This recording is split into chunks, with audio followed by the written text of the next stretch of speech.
لا إله إلا الله أشهد أن لا إله إلا الله أشهد أن محمدا رسول الله أشهد أن محمدا رسول الله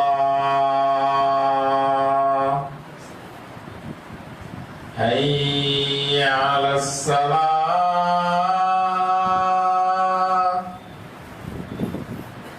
حي على الصلاة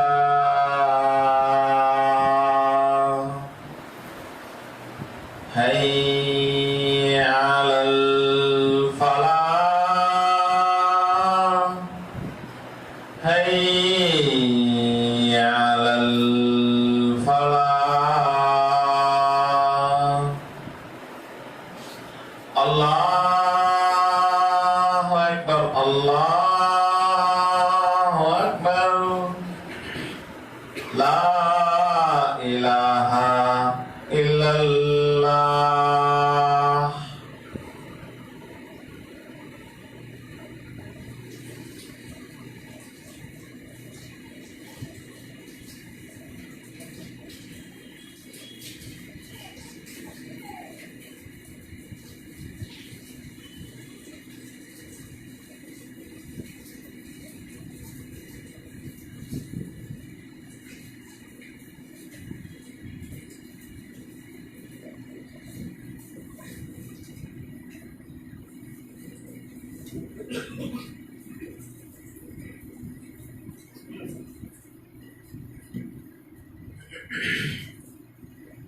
السلام عليكم ورحمة الله وبركاته. الحمد لله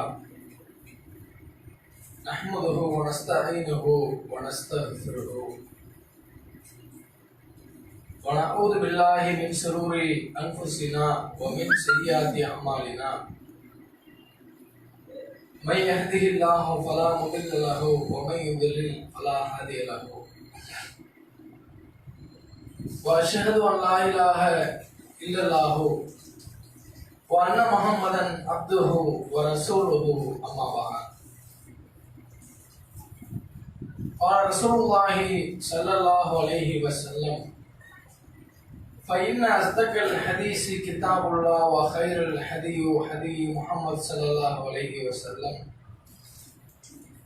وشر الأمور محدثاتها وكل محدثة بدعة وكل بدعة ضلالة وكل ضلالة في النار. பெருமதிப்பிற்கும் மரியாதைக்கும் உரிய எல்லாம் வல்ல ஏக இறைவனை நல்லடியார்களே, ஏக இறைவனின் வற்றாத பெருங்கருணையும் அவனுடைய அன்பும் இறுதி தூதர் நபிகள் நாயகம் ஸல்லல்லாஹு அலைஹி வஸல்லம் அவர்களிலிருந்து அவர்களை பின்பற்றி வாழ்ந்து மறைந்த நபி தோழர்கள், நபி தோழியர்கள், இன்னும் குறிப்பாக இறை அருளையும் இறைவனுடைய திருப்தியையும் அடைய வேண்டும் என்கிற நோக்கில் நன்மையை எதிர்பார்த்தவர்களாக இந்த புனிதமிக்க ஜும்மாவில் இங்கே அமர்ந்திருக்கும் நம் அவர்கள் அனைவர்கள் மீதும் நாளை கியாம நாள் வரை வாழவிருக்கிற எல்லா முக்மினான முஸ்லிமான ஆண்கள் பெண்கள் அனைவர்கள் மீதும் எடுத்து விடுவார்.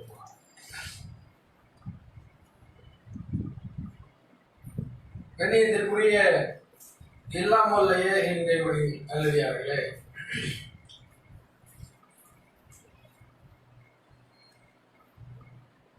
இந்த உலகத்தை படைத்திருக்கிற படைப்பாளன் பல்வேறு படைப்பினங்களை பல வகைகளாக பல்வேறு எண்ணிக்கைகளை கொண்ட அல்லது எண்ணிக்கையிலே அடங்காத ஏராளமான உயிரினங்களை ஜோடிகளாக குடும்பங்களாக இறைவன் படைத்திருக்கிறான். ஆனால் இந்த ஜோடிகளிலேயே இந்த உயிரினங்களிலேயே உலகத்தில் உள்ள படைப்பிடங்களிலேயே எந்த படைப்பிலேயும் ஒரு பண்பை நீங்கள் பார்க்க முடியாது, மனித படைப்பை தவிர. உலகத்திலே மனித படைப்பை தவிர வேறு எந்த படைப்பிலையும் மோசமான ஒரு கேரக்டரை, மோசமான நடவடிக்கையை வேறு விலங்கிடத்திலேயோ பறவையிடத்திலேயோ ஊர்வன பரப்பனிடத்திலேயோ எந்த விலங்கிடத்திலேயும் நீங்கள் காண முடியாது. அதுதான் சாதி வெறி என்பது. அந்த சாதி வெறி உண்டான அந்த கான்செப்ட் பறவைகள்கிட்ட நீங்க பார்க்க முடியாது, அந்த படைப்புகள்கிட்ட இருக்காது, விலங்கு படைப்புகள்கிட்ட இருக்காது. உலகத்தில எந்த படைப்புகள்கிட்டயுமே இல்லாத ஒரு வெறி இந்த சாதி வெறி, இன வெறி. இந்த வெறி மனிதர்கள்ட்ட மட்டும்தான் நம்ம பார்க்க முடியுது. அது தொடர்ந்து ஏராளமான விஷயங்கள், உதாரணங்கள் சொல்லலாம். கடந்த காலங்களிலே இந்த சாதியினால், இந்த இன வெறியினால் எப்படியெல்லாம் தீக்குளிக்கப்பட்டது என்பன போன்ற பல சம்பவங்கள் தமிழகத்திலே நடந்திருக்கிறது. எப்படியெல்லாம் சாதி வரியை பார்க்கிறார்கள், இன வரியை பார்க்கிறார்கள், நிறத்தால் பார்க்கிறார்கள். இவன் வெள்ளையா கருப்பா, குணத்தால் தான் பார்க்க வேண்டும். இவன் நல்லவனா கெட்டவனா என்பதை ஒருவனுடைய குணத்தை வைத்து, அவனுடைய ஆக்டிவிட்டிஸை வைத்து நாம் பார்த்து, அதை பார்த்து எடை போட வேண்டும், நல்லவனா கெட்டவனா என்பதை. இது மார்க்கத்துல நமக்கு சொல்லப்பட்டிருக்கிற, அனுமதிக்கப்பட்டிருக்கிற விஷயம். ஒருத்தன் நிறத்தை பார்த்து நான் கூட சேருவேன் பழகுவேன், ஒருத்தன் அறிவை பார்த்து நான் கூட சேருவேன் பழகுவேன், அவனுடைய பணத்தை பார்த்து அவன் கூட சேருவேன் பழகுவேன், அவனுடைய படிப்பை பார்த்து நான் கூட சேருவேன் பழகுவேன், அவன் எந்த குளத்துல இருக்கிறானோ அந்த குளத்துல இருந்தா மட்டும்தான் அவன் கூட நான் பேசுவேன் பழகுவேன். இப்படிங்கிற இந்த கான்செப்ட் என்பது இஸ்லாத்துல இல்லாத கான்செப்ட். இது மனிதர்கள்ட்ட மட்டும்தான் நீங்க பார்க்க முடியுமே தவிர வேறு எந்த படைப்புகள்டையும் உலகத்துல நீங்க பார்க்கவே முடியாது.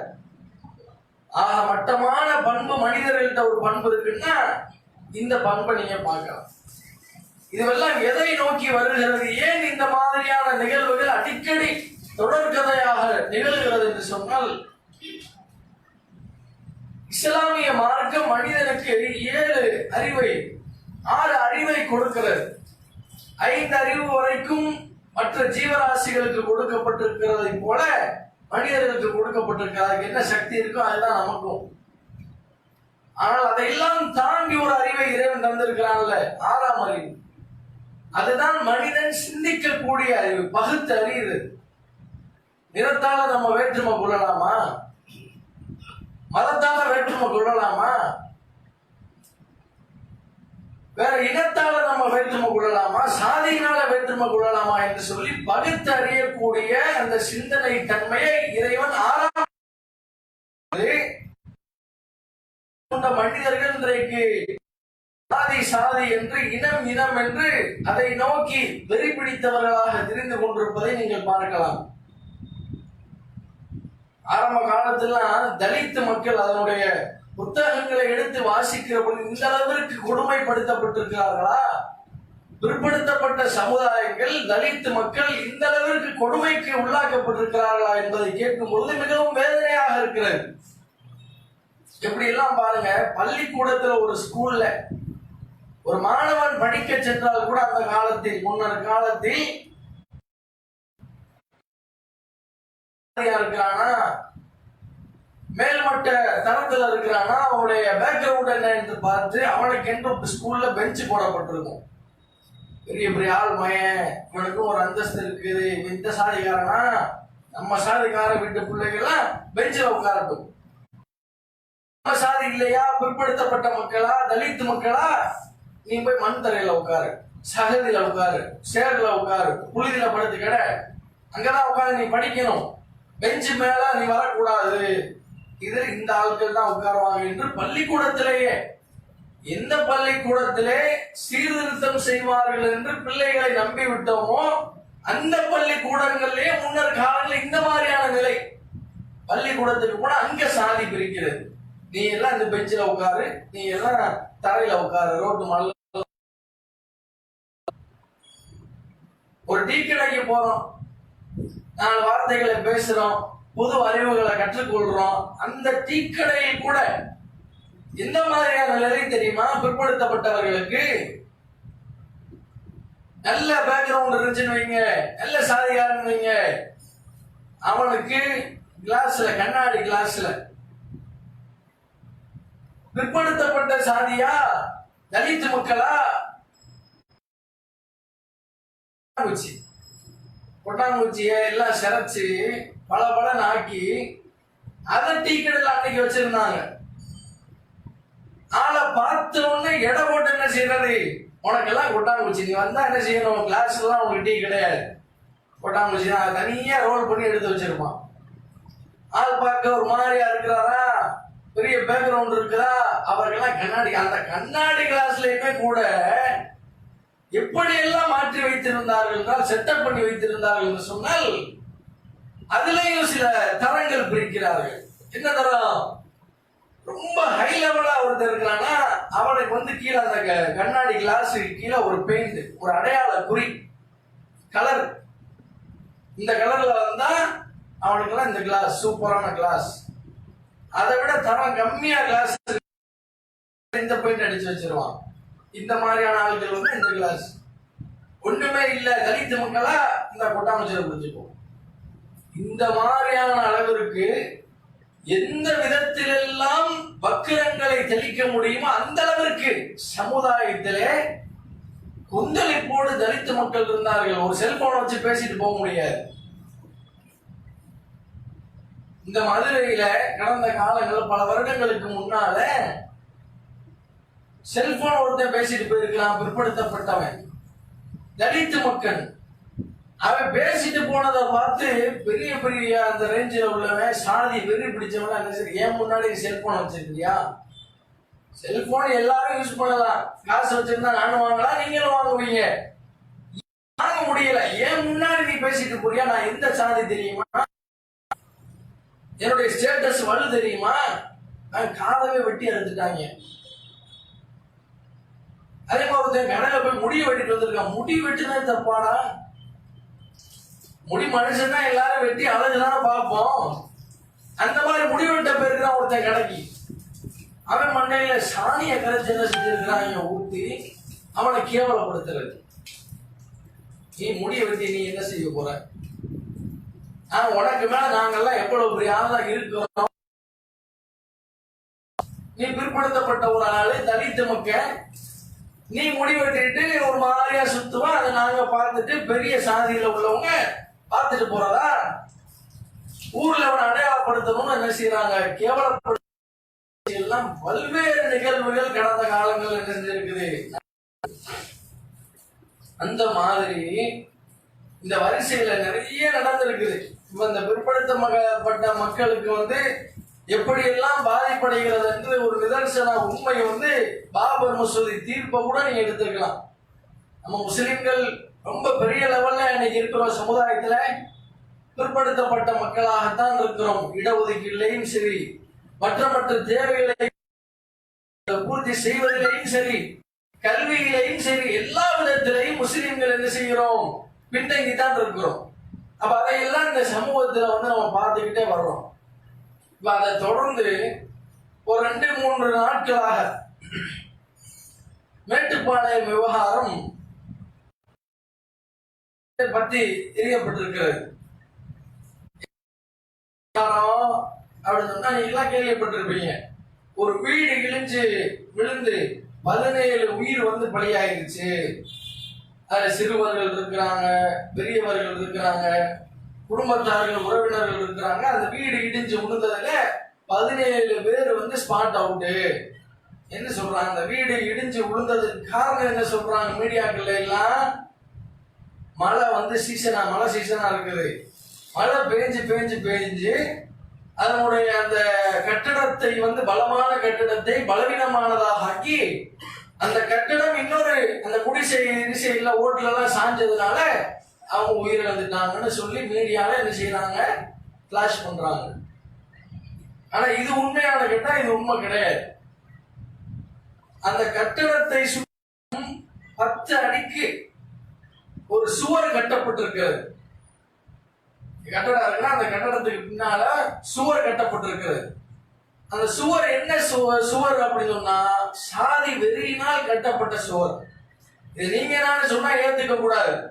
சம்பந்தப்பட்டவனே சொல்லல, நீ ஏன்டா பேசுற அப்படிங்கிற மாதிரி கேட்கலாம். ஆனால் அந்த ஊர்வாசிகள் சொல்லுகிறார்கள், அந்த சுவரினால் எப்படி நாங்க யாருக்கிட்ட பேசக்கூடாது, இவன்கிட்ட பழக கூடாது, இவன் கண்ணில் நாங்க பற்றக்கூடாது, இவன்கிட்ட இருந்து எந்த உதவியுமே நாங்க வாங்கிடக்கூடாது, எங்கள்ல இருந்து அவன் எந்த உதவியுமே வாங்கிடக்கூடாது, எங்களை பிற்படுத்தப்பட்டவர்களாகவே பார்க்க வேண்டும், மூஞ்சிலே முழிக்க கூடாது என்பதற்காக வேண்டி எழுப்பப்பட்ட சுவர் தான் இந்த சுவர். இந்த டச்சப்புமே இருக்கக்கூடாது. உனக்கு எனக்கு சம்பந்தமே கிடையாது. ஏதோ இவர் மட்டும் மற்றவர்களை போன்ற அவர் நினைச்சு என்ன செய்யறார், சுவரை கட்டுறார். அந்த சுவரு அரசாங்கத்தின்படி என்ன செய்யல, அப்ரூவ் கட்டப்படவில்லை அப்படின்னு என்ன செய்யறாங்க, சட்டத்துல சொல்றாங்க. அரசாங்கத்துல அப்ரூவல் பண்ணி கட்டியிருந்தா பிரச்சனை இல்லை, அப்ரூவல் இல்லாம நீ எப்படி கட்டலாம்னு சொல்லி அது ஒரு பிரச்சனையாக கிளம்புகிறது. அந்த சுவர் இடிந்து அந்த வீட்டுல இடிஞ்சு அந்த வீடு அந்த ஓடு குடிசைகள் எல்லாம் விழுந்து தான் 17 உயிர்கள் பலியானது.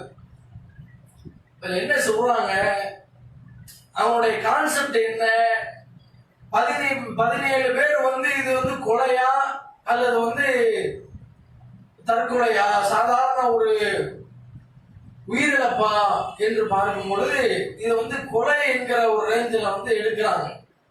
ஏன் அந்த சுவர் எதுக்காக கட்டப்பட்டதோ அந்த கான்செப்ட் நிறைவேறின மாதிரி தானே. சாதி வெறினால கட்டுனா உனக்கு எனக்கு சம்பந்தம் இல்லை, வெறியோட கட்டுனா அந்த வெறியை தீர்த்து வைக்கிற விதமாக அந்த சுவர் என்ன ஆகுது, கரெக்டா அந்த இயற்கை சூழலை கருத்துல கொண்டு விழுகுது. கட்டிடத்தின் மேல் விழுந்தாலும் அந்த கட்டிடம் அப்படியே சாய்கிறது. 17 பேர் உயிரிழக்கிறார்கள். இது இன்னும் வெளிக்கொண்டு வரக்கூடிய விஷயம் என்னவென்றால், மேட்டுப்பாளையம் என்பது மிகவும் சென்சிட்டிவான இடம். பக்கத்திலே கோயம்புத்தூர் நல்ல பல்கலைக்கழகம் நிறைந்த ஒரு ஊர். அந்த ஒரு ஊருக்கு பக்கத்தில் உள்ள அந்த மேட்டுப்பாளையத்துல அந்த 17 பேருடைய அந்த சடலத்தையும் அரசு மருத்துவமனையில சேர்க்கிறாங்க. கொண்டு போய் என்ன செய்யணும், பாதுகாப்பா வைக்கணும். இப்போதைக்கு 17 பேர் உயிரை அந்த உடலை எடுத்துட்டு போய் வைக்கும் பொழுது 16 பேர்த்தினுடைய உடலை அங்க ஏத்துக்கிறாங்க அரசு மருத்துவமனையில. ஒரு சடலத்தை ஏத்துக்கல. ஏத்துக்காம என்ன பண்ணாங்க, நடு வீதியில அந்த உடலை போட்டுட்டாங்க. வெயில் அடிக்குது, மழை பெய்யுது, அந்த சடலம் கேட்பாரற்ற அப்படியே கிடக்குது அனாதைப்பிடமாக. 16 பேருடைய அந்த உடல் மட்டும் அரசு மருத்துவமனையில இருக்குது. இது என்ன காட்டுது, அவ்வளவு சென்சிட்டிவான ஒரு 17 பேர் 17 பேருடைய சடலத்தை கூட சரியான முறையில் கைப்பற்ற முடியவில்லை என்றால், பாதுகாக்க முடியவில்லை என்றால் இந்த நாட்டினுடைய அரசாங்கம் எப்படி சென்று கொண்டிருக்கிறது. அது இன்னொன்று என்னன்னா, இதுக்காக வேண்டி போராடுறாங்க. இது சாதாரண உயிரிழப்பு கிடையாது, அது கொலை. அந்த கொலைக்கு பின்னணி என்ன என்றெல்லாம் நீதி கேட்டு போராடுகிறார்கள் அவருடைய உறவினர்கள், ஊர் மக்கள் போராடுகிறார்கள். போராடினா போலீஸ்காரன் முதற்கொண்டு எல்லாரும் தடியடி.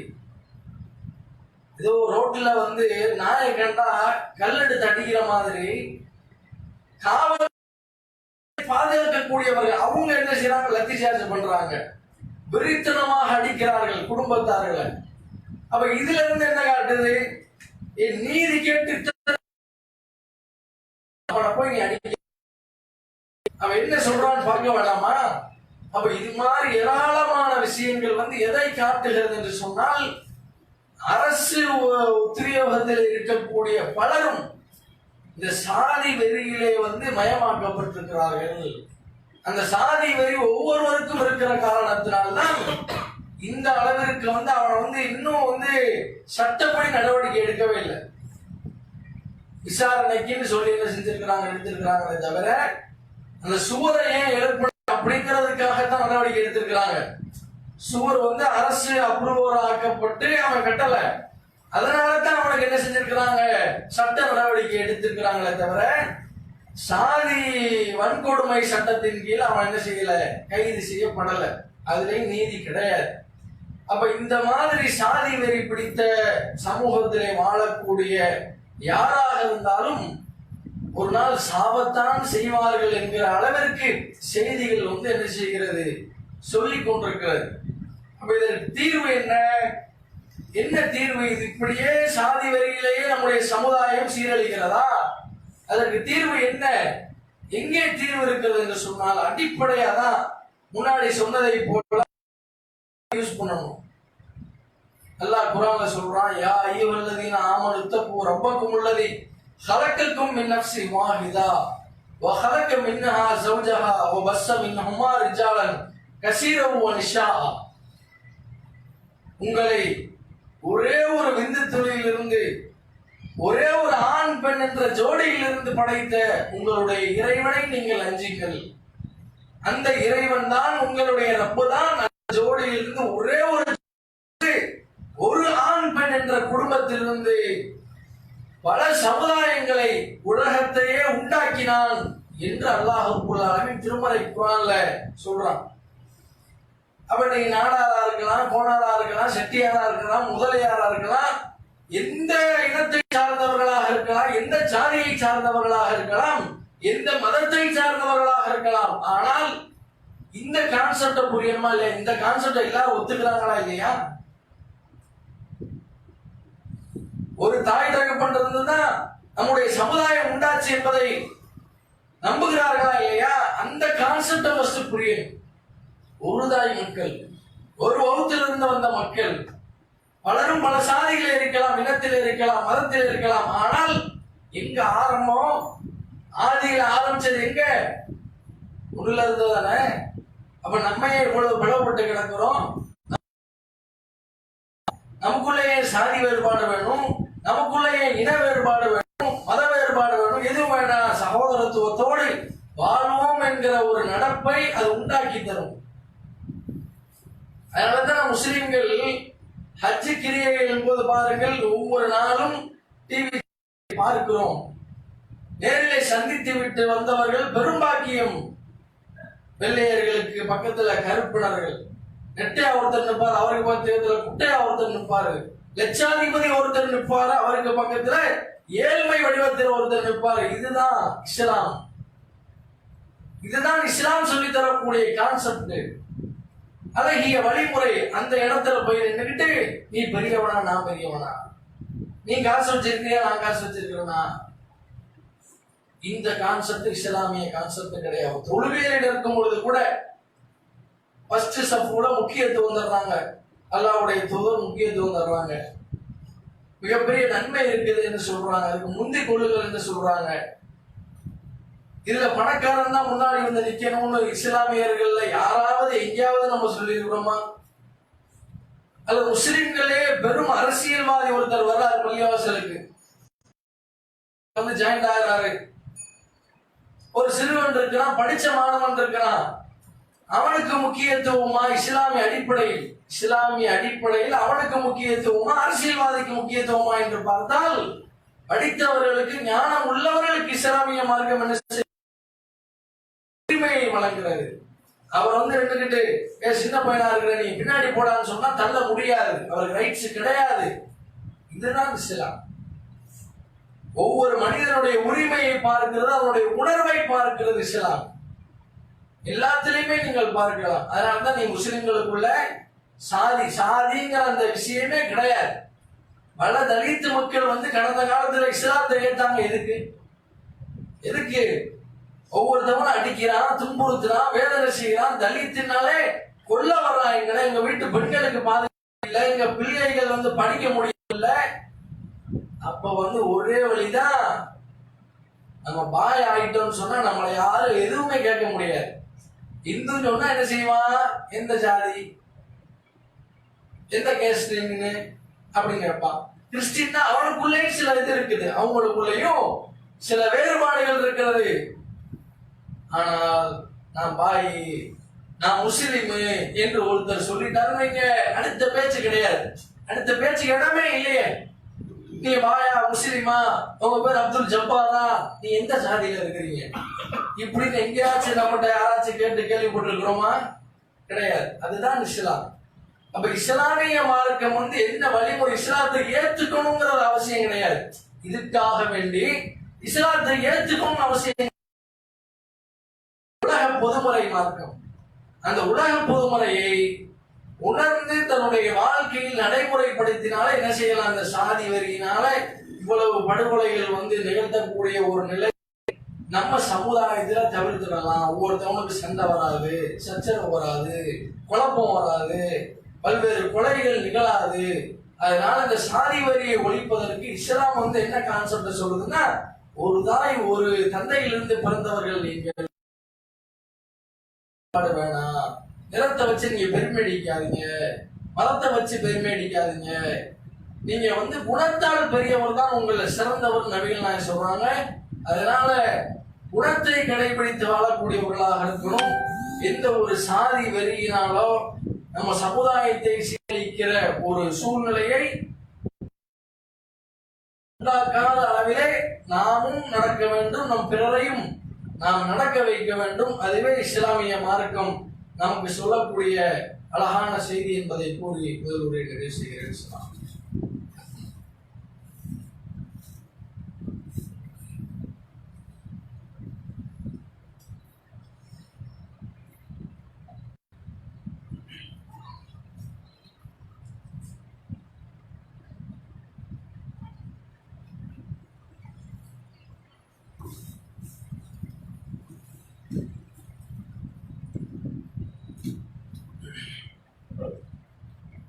السلام عليكم رب اشرح لي صدري ويسر لي امري واحلل عقدة من لساني يفقهوا قولي. கண்ணியத்திற்குரிய எல்லாம் வல்ல இறைவனின் நல்லடியார்களே, ஒரு பக்கம்